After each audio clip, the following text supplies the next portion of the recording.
Na segunda-feira, no programa Linha de Passe na ESPN Brasil, nós debatemos sobre um tema que costumeiramente o Tostão aborda em suas colunas no jornal Folha de São Paulo. A divisão na formação dos times entre blocos, né? Os times brasileiros dividem em blocos, né, no meio campo. Aqueles caras que marcam, os volantes, basicamente, né? E os que criam, que agridem, que atacam, que geralmente aqui no país, já há algum tempo, não são mais aqueles organizadores de jogo, o armador, o engante, como dizem uruguaios e argentinos, mas são os meio atacantes, os caras que jogam ali para direto buscando o gol. Essa é uma divisão tanto quanto até grotesca, né? Porque isso é algo muito antigo no futebol, já superado, que já não é, o futebol lá fora não é visto assim já há algum tempo. E no nosso debate eu citei inclusive o caso do Manchester City, o campeão inglês que joga com um volante, Fernandinho. Se você acompanha as nossas transmissões da Premier League na ESPN, você já observou. O jogador brasileiro é o único volante. O restante do time, né, basicamente tem jogadores ofensivos. Clicando aqui na descrição do vídeo, você vai acessar um outro vídeo no site da ESPN, onde está lá esse trecho do nosso debate no Linha de Passe da última segunda-feira. E eu falava o Sterling, o Sané, o De Bruyne, Bernardo Silva, Davi Silva, nenhum deles é volante. Ou são meias ofensivos, criativos, ou são atacantes. E o time desarma, o time marca, o time trabalha sem a bola, né? Isso é absolutamente viável. E essa discussão ela foi motivada pelo debate sobre o Flamengo. Se o Flamengo deve jogar com volante ou não. Você já viu aqui no nosso canal alguns vídeos nos quais eu falava sobre isso. O fato do Flamengo trabalhar na prática com volante só, que é o Cuellar, o Arão jogar como um meia, na verdade, e ser sim possível jogar com um volante, como o próprio time fez no ano passado, no seu melhor momento, quando liderou o campeonato brasileiro. Então eu fui até o Footstats, na nossa ferramenta do Footstats, para verificar o número de desarmes, a média de desarmes certos dos jogadores do Flamengo na temporada passada, tá? Em 2018, no Campeonato Brasileiro. Dê uma conferida nessa lista que você já pode verificar. Cuellar foi o primeiro, entre parênteses você vê o número de jogos e ali, ao lado do nome do atleta, a média de desarmes certos. São aqueles desarmes que você toma a bola do adversário e fica com ela. Não comete falta ou não perde o controle na sequência. Cuellar em primeiro, volante normal, né? René em segundo, lateral, homem de defesa normal também. E aí começam a surgir alguns nomes interessantes. Paquetá.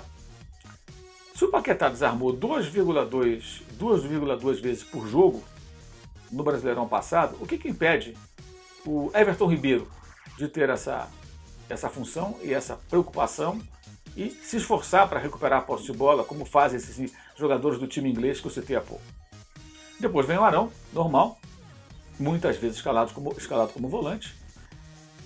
Vitinho, em sequência. Se Vitinho faz isso, por que o Bruno Henrique não pode fazer também? Correto? Por que não? Por que o Gabigol não pode ajudar a recuperar a posse de bola quando perder? Tudo bem que ele não vai ser o líder de desarmes, mas espera aí. Os jogadores não vão ficar, parados lá na frente com a mão na cintura. Vitinho, vale lembrar, jogou um bom tempo na Rússia. Certamente lá foi bastante cobrado por isso. Aí surge o Pires, né, com 1,6, normal, volante. Observe que eu só contabilizei os números dos atletas que fizeram pelo menos 10 jogos. Tá? Os que fizeram menos do que 10, aí é uma amostra muito pequena, achei melhor ignorar. Depois Diego, com 1,3, olha que interessante. E Everton Ribeiro, com o mesmo índice de desarmes do Léo Duarte, que é zagueiro, e do Pará, que é lateral, outro homem de defesa. E aí eu coloco o nome de alguns jogadores que chegaram agora ao Flamengo. Arrascaeta, 1,1, praticamente a mesma média pelo Cruzeiro no passado de desarmes que fizeram esses atletas de defesa. E a mesma do Rodolfo, que é zagueiro. Olha só que interessante. Mais adiante, Bruno Henrique, 0,9 desarme por jogo, vestindo a camisa do Santos na última temporada. E esse é o mesmo índice de Hever, zagueiro. O Bruno Henrique desarmou na temporada passada tanto quanto o Hever pelo Flamengo. Olha que coisa interessante. Depois o Gabigol, 0,8, praticamente a mesma coisa. Olha, o Gabigol desarmou mais do que o Gianluca, com 0,7. Depois vem o Uribe, com meio desarme por jogo. Giovani, com 0,4. Marlos Moreno também.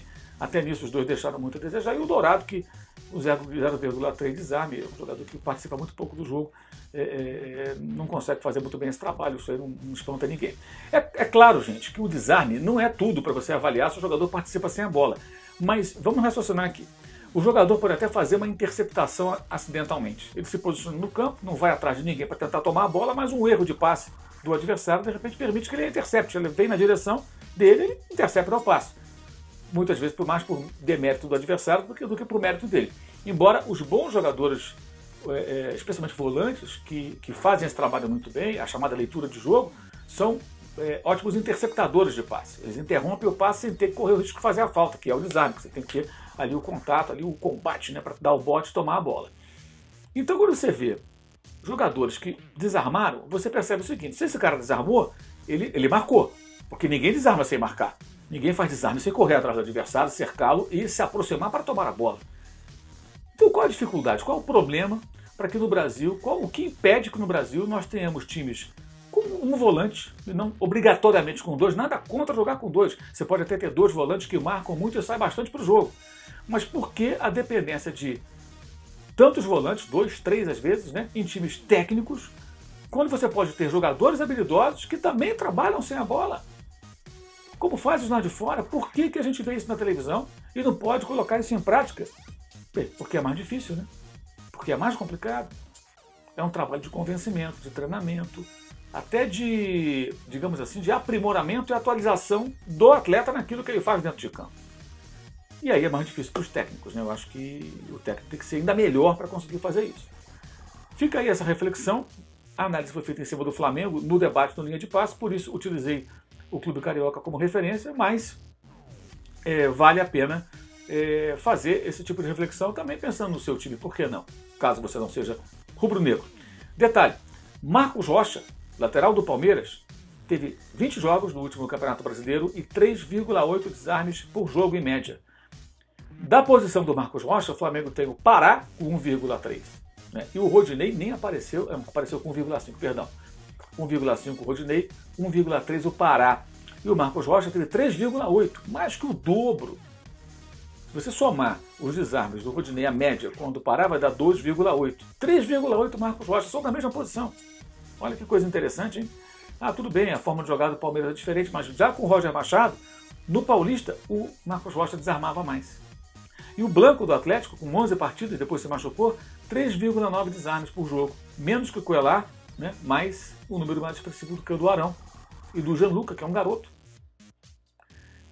É isso, são números que ajudam a gente a entender um pouquinho do futebol e tentar pensar no porquê de aqui no Brasil não fazerem coisas interessantes e atuais do futebol que vimos frequentemente no futebol disputado na Europa. É isso. Valeu, saudações.